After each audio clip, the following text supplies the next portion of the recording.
So, yun, what's up guys? So, nagbabalik tayo sa panibagong video. So, ang tatalakayin naman natin ngayon ay software deployment.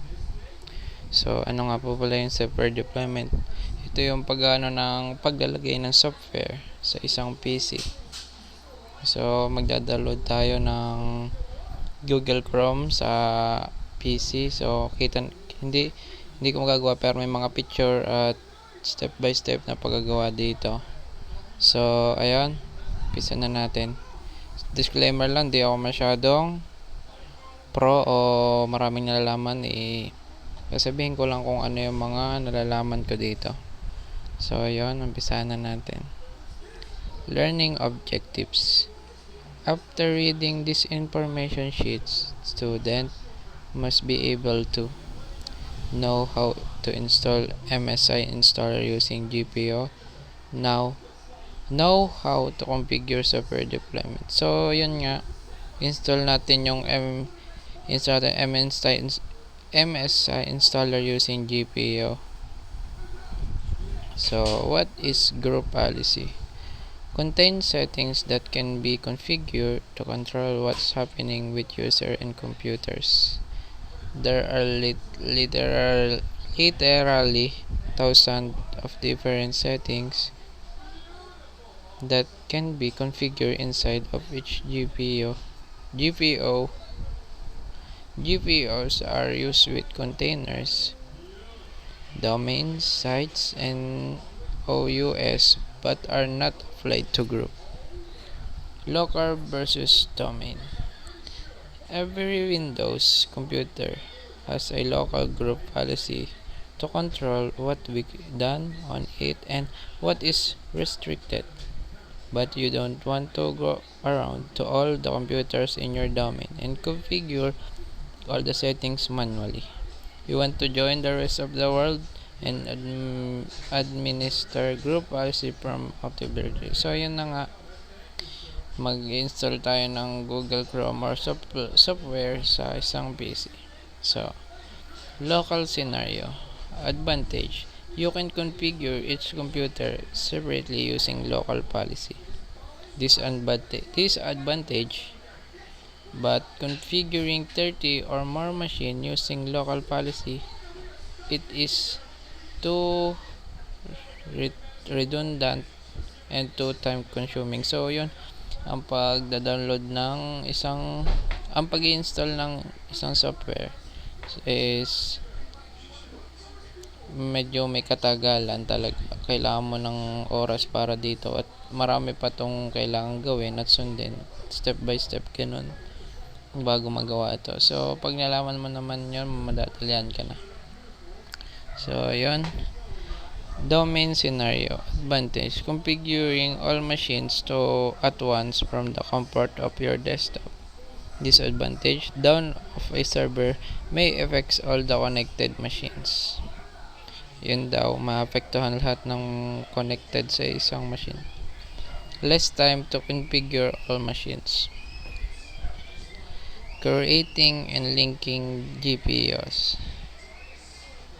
We can create a group policy object easily, but we have to link it to the appropriate container, usually an OU, before it takes effect on the user and or computers.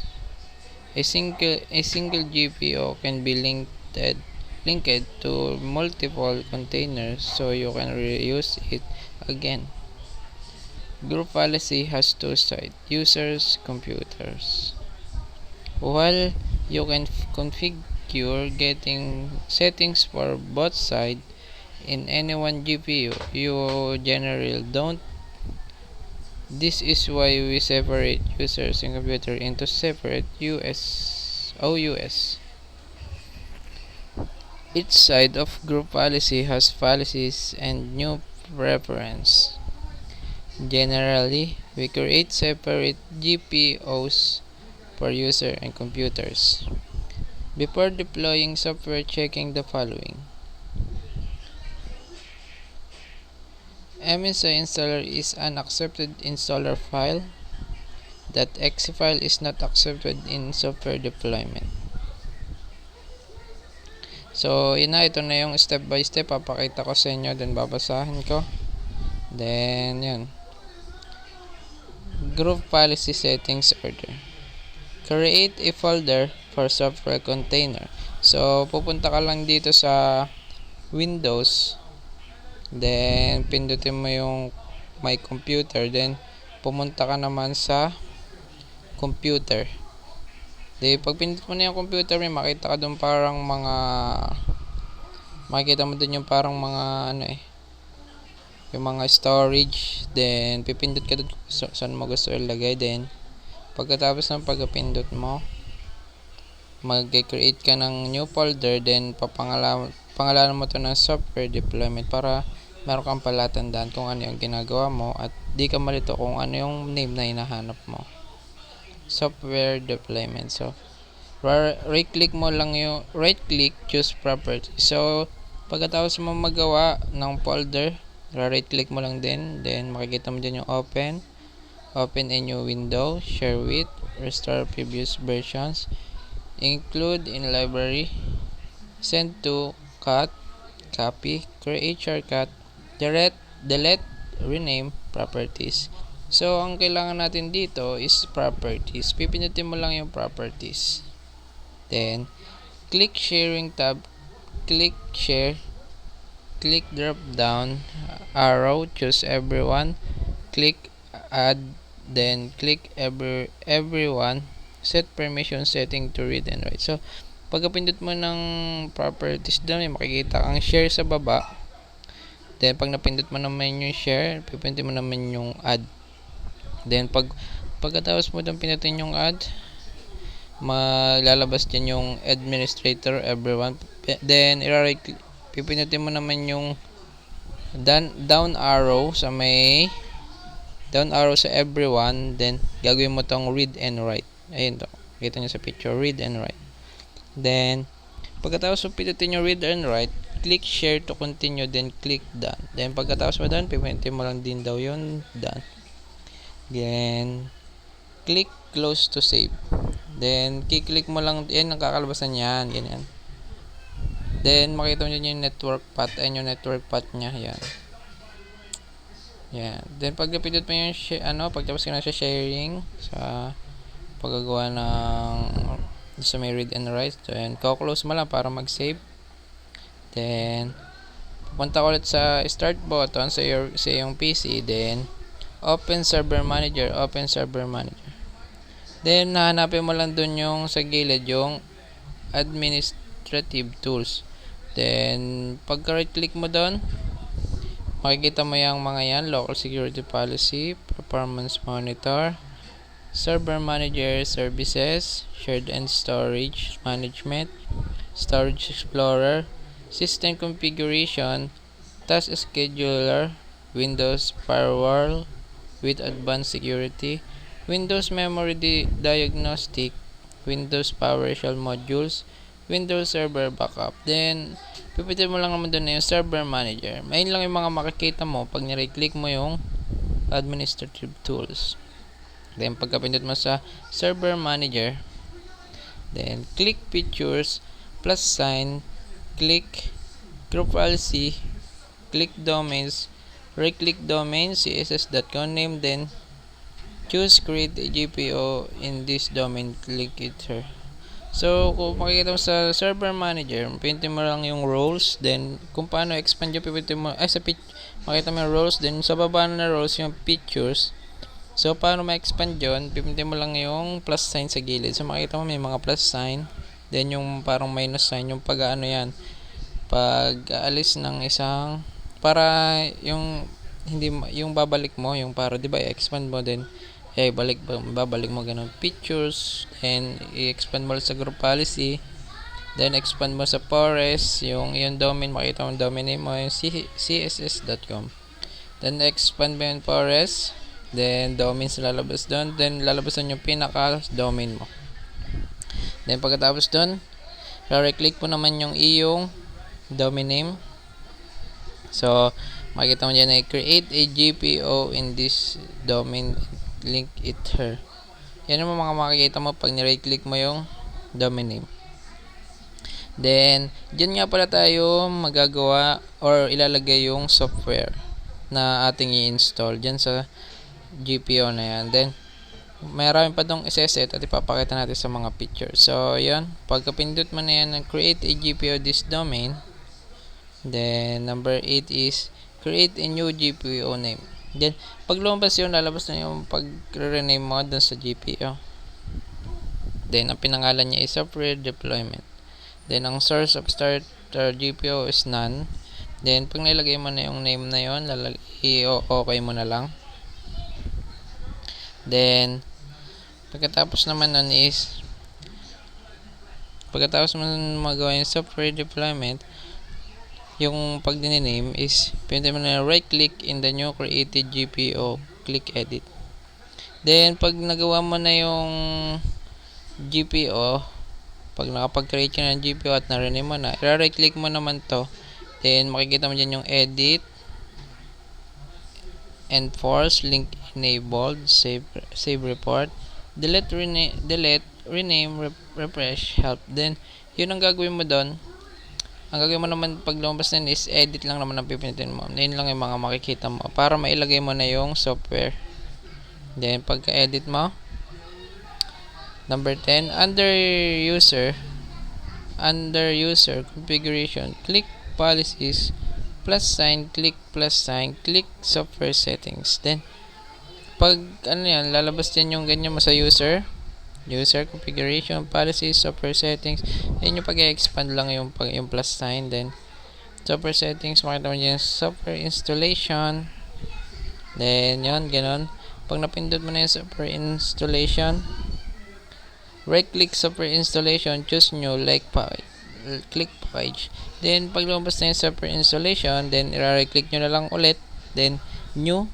Then, pindutin nyo yung lalabas na package. Then, pagka pindot nyo ng package na yun, then type the IP address of the server. Yan. Diyan, ilalagay nyo lang daw sa baba yung IP address, yung file name. Ayan, lalagay nyo lang yun yung IP address, yung 192.168.21.103. Then, pag na-type nyo na yun, choose development software folder that created earlier, click open. Note, software deployment is a shared file where that MSI file in story is stored. Then, pag lalabas yun, pag nailagay mo yung IP address na ginawa mo, makita mo dyan yung net logon, read write attrib, software deployment sysball. So, yung ginawa mo, ang pipintin mo lang naman dyan ay yung ginawa mong file. Yung ginawa mo kaninang file. At ang pinangalan mo dyan is software deployment. So, choose your installer, then click open. Then, pag-open mo ng anong yan, ng software deployment doon, pag di ba, nandun yung ginawa mong installer, doon mo nilagay yung installer doon sa folder na yun, then i-click mo lang yung nasa folder na yung Google Chrome standalone enterprise 64. Then, pipindutin mo yan. Then, open. Then, pipindutin mo yung open. Then, click assign. Click okay. Then, may lalabas na ganyan. Makita mo yung publish, assigned, advanced. Then, pipindutin mo yung assign. Talagyan mo tuldok. Then, okay mo lang. Then, after a few moments, you will see the image down below indicating the picture. So, yun. Maghihintay ka lang dyan ng mga ilang minuto, mga 3 minutes, 2 minutes, gano'n. Then, parang nag-move pa yun dyan eh. Parang nilalagay pa lang dyan yung Google Chrome. Then, pagka-wait mo nun, meron man dito mga refresh yan, yung may mga refresh dyan. Para pwede rin mapadali. Then, pagka lumabas yun, okay mo na. Then, open command prompt, then type gp update first to update the policy. So, yun. Gagawin mo naman dito is punta ka sa start, then search mo CMD, then pagkapinto mo doon, lalagay mo lang doon, itatype mo na doon sa CMD yun is GP update force. Then para mag-restart or maano yung yung gumana yung ginawa mong pag-install ng software. So pagkapunta mo doon, then pag lumabas din yung mga may lalabas kasi diyan madami lalabas diyan, then may tatanong doon kung gusto mong i-restart or hindi yung iyong PC. Then mas magandang doon ka na mag-restart yan sa sa CMD yan. Itatype mo lang dapat doon ay Y. Ibig sabihin na Y is yes para mag-restart agad pagkatapos nun. Then press Y, then server is forced to log off, then log in back your administrator account, then you'll see the confirmation installing management software.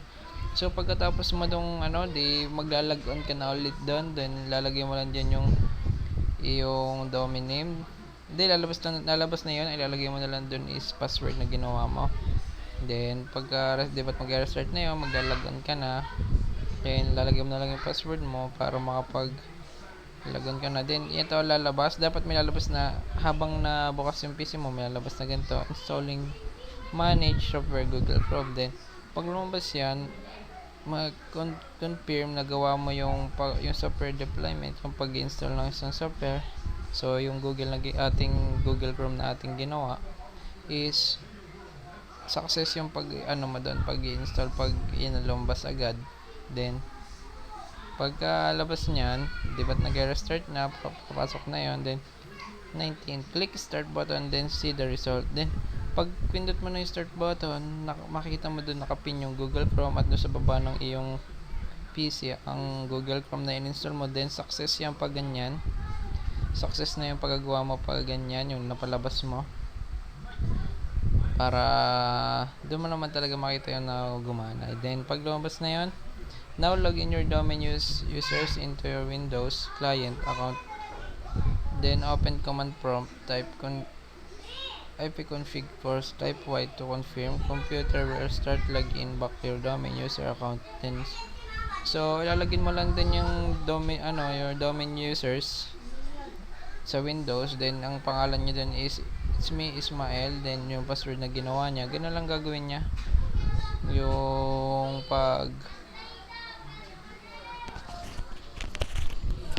ganun lang gagawin niya yung yung paglilipat ng user login. So pag nailagay na yung domain user account or the reside in your active directory. Example, user account inside CSS student OU.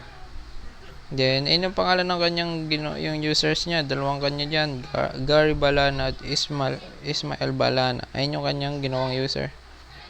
Then deployed software will automatically installed in the Windows. So pag nakasali yung user na yun sa domain mo, yung parang nakapasok doon, parang pag nilagay mo din yung meron na din yung pinaka-client mo. Ganun lang, para pag ikaw ang domain, meron din ganun yung user na na-connect sa'yo. Then lalabas sa kanya yung ganyan, yung anong in-install mo. Then pagkatapos ng success ng may install, then ayun lang. Then lang ulit natin, double lang natin para ayos ang Then yun nga, punta ka lang sa start. Pag punta mo sa start, magkuha ka ng folder, then software deployment. Then pagkatapos nun is properties na ulit. Properties, right click, then properties. Then yung sa share, then add mo lang yon. Pipiliin mo yung share, then add. Then papalitan mo yung everyone ng read and write. Then pagkatapos nun, napalitan mo na, then dadan mo na, then i-close mo para mag-save. Then punta ka sa start, administrate tools, then server manager, hanapin mo, then right click mo, then pipiliin mo lang yan. Then punta ka sa server manager, then punta ka naman sa features, then expand, then makita mo din yung domain name mo. Then i-right click mo lang doon yung domain name mo. Then create a GPU in this domain. I-click mo lang yun para makapag-install ka na. Then create the GPU. Then papangalanan mo yung ginawa mong GPU. Then pagkagawa mo nun, pag nagawa mo na yung GPU, maglalagay ka ng pangalan doon. Pag nalagay mo na yung pangalan doon, din edit mo lang yung software na ginawa mo, software deployment na ginawa mo. Pag nagawa mo na, pagka-edit mo yun, then lalabas yung software installation, then inyo right click mo lang yung software installation, then pinatay menu, then package. Then pagka pindot mo doon, then type mo lang yun dun yung IP address ng iyong ginawang folder, then makita mo dyan is 19, itatype mo na dun ay 192.168.1.103. Then ayun na, lalabas na yung ginawa mong software, yung software deployment. Then nandun na yung pinaka Google Chrome ng ano mo, yung software mo, yung Google Chrome. Ayan na, makikita nyo sa picture. Then pagka pindot mo doon, i-open mo, then ilalagay mo doon is assigned na pipindutin mo doon. Then pag ayos na doon, pag na i-assign mo na, ano mo naman na punta ka na ulit sa start, then i-type mo is CMD. Then pagka pindot mo ng CMD, itatype mo naman na GP update force, then para ma-restart yung cellphone mo, yung PC mo. Pagka-restart ng CP mo is mag-ano na yan. Pag-restart CP mo, iwaway mo lang yun para mag-restart. Then maglalag on ka naman. Pagka-lag on mo doon, makita mo dyan yung lalabas doon is installing manage software Google Chrome. Then doon success na yung pagkakano. Pag nakita mo pa lang yan, na-install na doon agad yung iyong Google Chrome. Then sunod naman is punta ka sa start button. So makikita mo nakapindon yung Google Chrome at sa baba yung Google Chrome. Then success nga. Then gagawin mo naman is ilalagay mo yung user na ginawa mo, nung ginawa mo. Then para makita mo din kung napunta doon yung ginawa, yung na-install mong Google Chrome. Then pagkatapos nun, pagka-install mo doon, nilagay nyo pangalan, it's me, Ismael. Then yung kanyang password. Then pagka makita nyo dun, dalawang kanyang ginawang user, yung Gary Balana at Ismael Balana. Then pagka open nyo ng user na yon, then makikita nyo na gumana, na napaka-copy din yung Google Chrome, pati ng papin, gano'n. Then success yung paggagawa nila, success yung paggagawa niya, success yung pag-install niya. Then ayun na, maganda yung parang may step by step tayong matitignan para mapagana yon. So yun lang, ganun lang ang software deployment.